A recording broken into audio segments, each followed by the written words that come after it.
who managed the company money on these road trips, confirmed her mother's story of coming down to pitch in with breakfast. I was thinking, there is a lot of people. There's 2,000 people down here.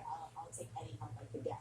After the breakfast rush, Mercy said she called her husband up in the room. No answer. The Jolly Rancher's wearing you out, isn't it, Pookie? Yeah. She told the detective she tripped over the button, then bolted from the Oh, room. Jolly Rancher.